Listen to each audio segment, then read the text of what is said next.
तो अगर आप क्लाइमेटोलॉजी का जो सेक्शन है वो स्टार्ट कर रहे हैं तो आप अपने आप को क्लियर कर लें कि आपको पता होना चाहिए कि क्लाइमेटोलॉजी है क्या।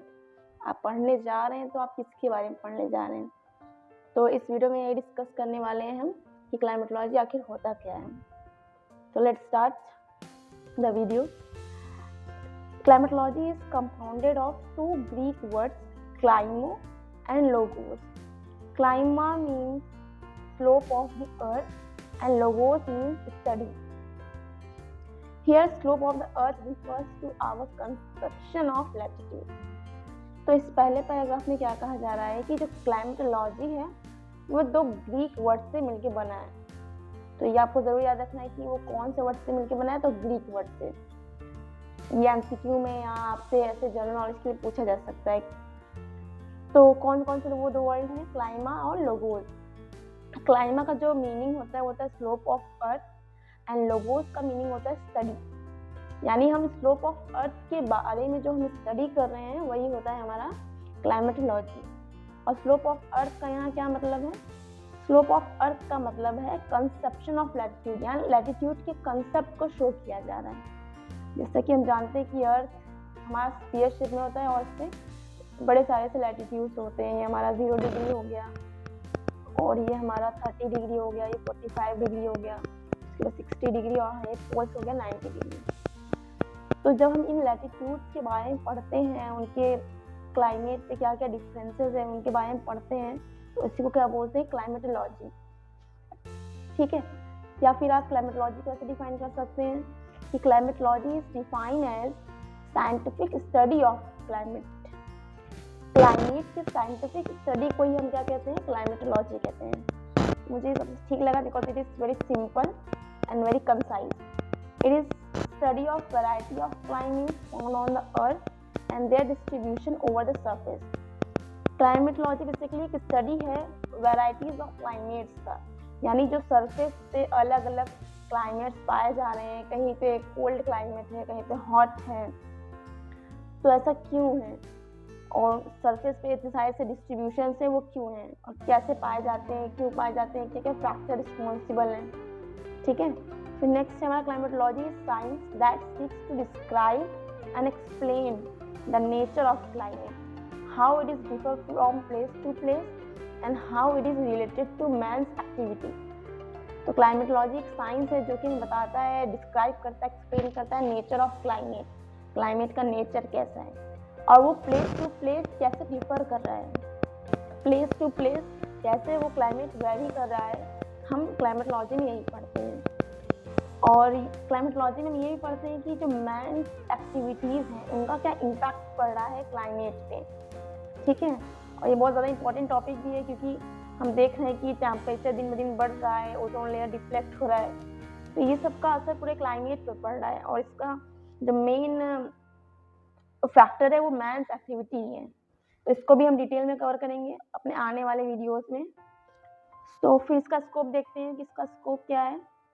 थॉर्नोवेट broaden the scope of climatology when he suggest that the study of atmosphere as well as that of the earth surface from the core or this discipline. This is so because each and every characteristic of climate is determined by the exchange of heat, moisture, momentum between the earth surface and the atmosphere.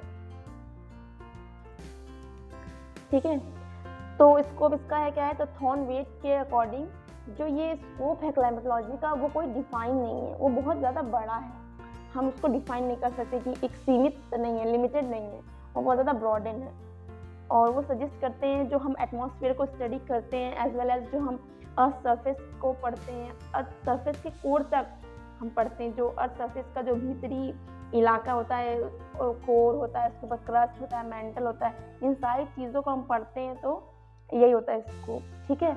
And because this is because each and every characteristic of climate is determined by exchange of heat, moisture and momentum between the earth surface and the atmosphere। जो climate है इसके बड़े सारे से factor हैं कि जो climate है वो डिपेंड किस पर करता है, जैसे एक्सचेंज ऑफ हीट, कितना हीट का एक्सचेंज हो रहा है, मॉइस्चर के अकॉर्डिंग, मोमेंटम और सरफेस का जो मोमेंटम है वो किसके अकॉर्डिंग हो रहा है, कैसे हो रहा है, और एटमॉस्फेयर कभी हमारे क्लाइमेट में बहुत ज़्यादा इम्पैक्ट पड़ता है। ठीक है, अब हम यहाँ पे सब डिवीज़न देखेंगे क्लाइमेटोलॉजी का, कि क्लाइमेटोलॉजी को कितने डिवीज़न में इसको बांटा गया है। तो according to which field there are 3 basic subdivision of science of climatology. तो हम किस फील्ड के अकॉर्डिंग जो है क्लाइमेटोलॉजी को 3 सेक्शंस में, 3 डिवीज़न में हम यहाँ पे बांटते हैं।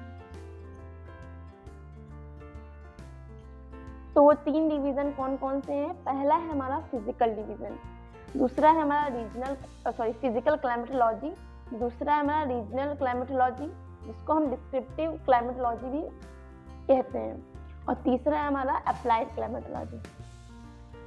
तो let discuss the first one, physical climatology.